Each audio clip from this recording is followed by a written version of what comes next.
Okay, students, so today we'll see the fault dominancy in the digital system design.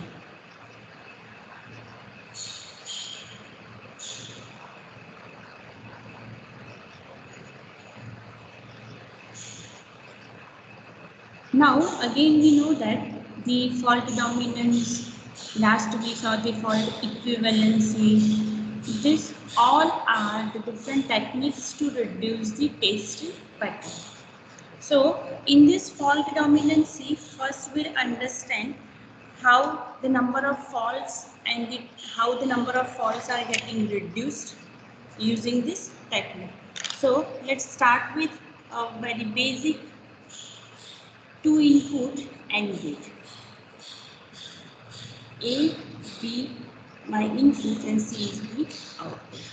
Now, here we know that if we have the two inputs and if we look at the single circuit faults, so here the possible single circuit 0, single circuit 1, here single circuit 0, single circuit 1, and at the output C, single circuit 0 and the single circuit 1.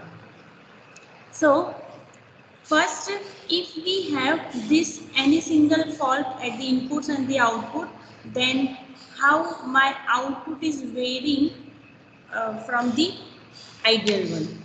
So, for that, we'll make one table. The inputs A, B, and the here I am writing good. That is the ideal output. Here, if the single circuit 0 at the input, what is the output? If the single circuit 0 at the output, if the single circuit 0 at the B, then the single circuit 1, the single circuit at C, and the single circuit at D.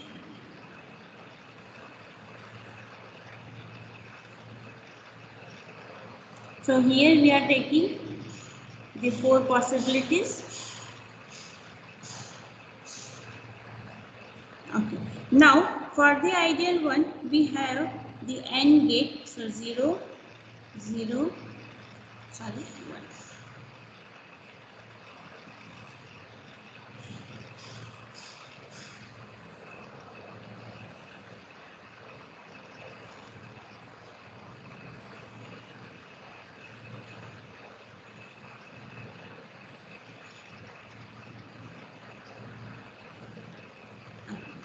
So if we have the single circuit at the 0, that means the input A is stuck at the 0, then what would happen? What would be the faulty output? So for that, here we'll see for all the possible inputs, here it is stuck at the 0, so it will consider 0 for all these four variation.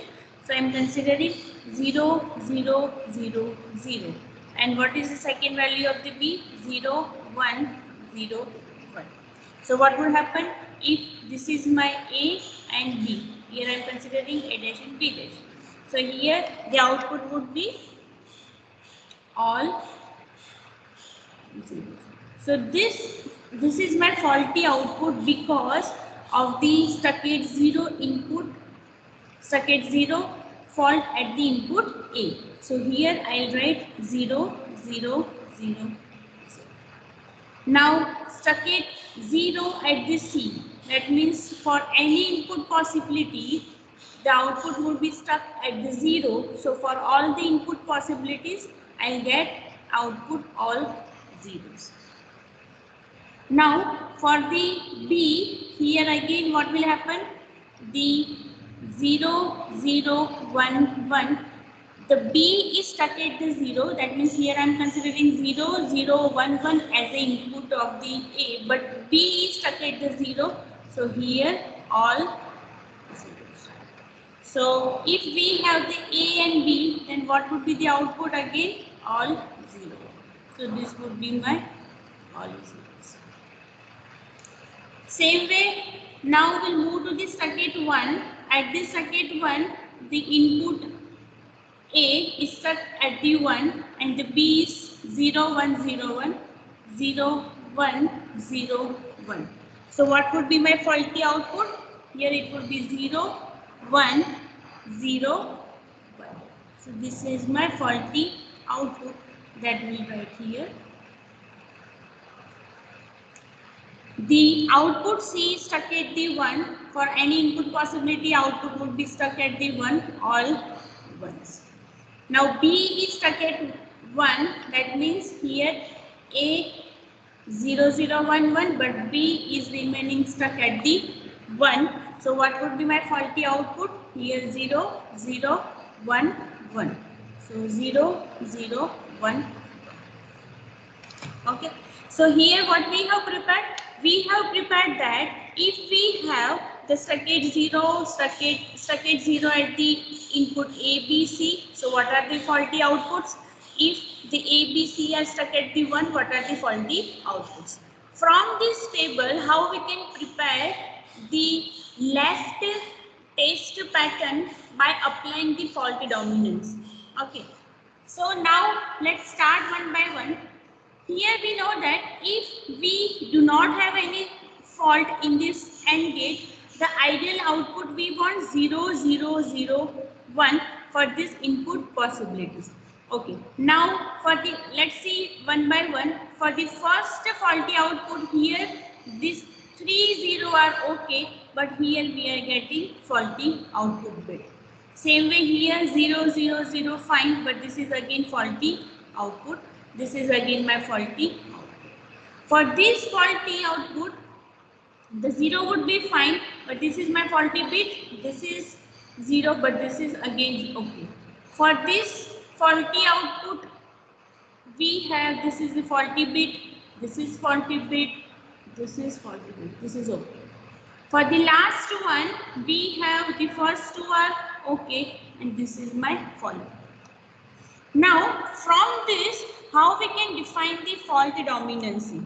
So, if we have the A1, sorry, the stuck at 0, the stuck at 0, that means if we are just looking at this, it is, if in stuck at 0 and is there and we are measuring the output, the 0 here we are getting this first 3 as 0, but the last 0 is detecting which pattern? 1, 1.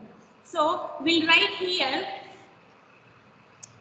the A0 is detecting the test pattern which 1, 1. Same way the C0 is detecting the same 1, 1. The B0 is again detecting the test pattern 1, 1. Because for these three different inputs we are getting the same, even though we have the fault at the inputting. But if for the last input 1, 1 we are getting 0, that means we can pick that there is some fault and that fault is stuck at 0 or stuck at 0 at the C and stuck at 0 at the B. These three faults are equivalent. Okay. Now, if we move to the next one, here the A1 is detecting which? It is detecting the pattern that is the 0. Now, the C1 is detecting, here we have 0, 0, 0, 1 and the 1, 0. And the B1 is detecting which pattern? 1, 0. Now, what will happen? These three are identical, so these three we'll see later. First, we'll see here, if we have the, if we look at the stuck at 1 test pattern and the stuck at 1 at the C, here this, in this 2 test pattern, we can say that this 0, 1 pattern is already in this list, 0, 1. Okay, so what we can say, here also we can say that this faulty bit of the A1 and this faulty bit of the C1, they are detecting the same pattern 0, 1. That means here we can say that, okay, so the C1 is a subset of the A1 is a subset of the C1. The A1 is subset of the C1. So what we can say, the C1 is dominating, the C1 is the dominating taste pattern. Okay, and if we look at this B1, the B1 is having 1 0, that is also in this. So the C1 is dominating the A1 and B1, these two are the dominated and the C1 is the dominating. So what happens, whatever the taste pattern of the A1, that is here, whatever the taste pattern of the B1, that is again in this. That means the C1 is the dominating. So this is how we can define the dominating fault. Okay, so this is C1 is the dominating. Now in this fault dominancy, what we are doing, whatever the dominating fault, that we are removing. Okay, so we are removing this C. So here we are removing this C. Okay. Now if we are removing the circuit 1 at the output, what is left? The circuit 0 is left. Okay, so here this circuit 0 is left. Okay, so circuit 0 is left. Now if we look at the circuit 0 at the A, B and C, these three are identical as they are detecting the same pattern. So if we are considering circuit 0, that means indirectly we are considering circuit 0 at the A and circuit 0 at the B. That's why we can remove this 2 also. No need to consider the same faults if they are giving the same faulty output. If we consider this circuit 0, then automatically these 2 are calculated. Okay, so now if we look at how many faults are left after applying the fault dominancy. Okay, so first what are the left? This is left, circuit 0, circuit 1 and this circuit 1 at the A and B.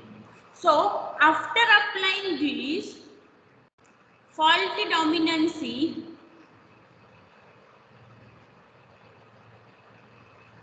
the left faults are circuit 0, circuit 1 at the A and okay. So this is the result of this technique. Before applying this fault dominancy, how many single circuit faults were there? 1, 2, 3, 4, 5 and 6. Out of these 6, by applying this fault dominancy, we have reduced 3 and we have the left 3 faults. So now this is how we apply the fault dominancy. This is one example for the AND gate. The same method you can apply for the different other gates. Okay, so this is all about the fault dominancy.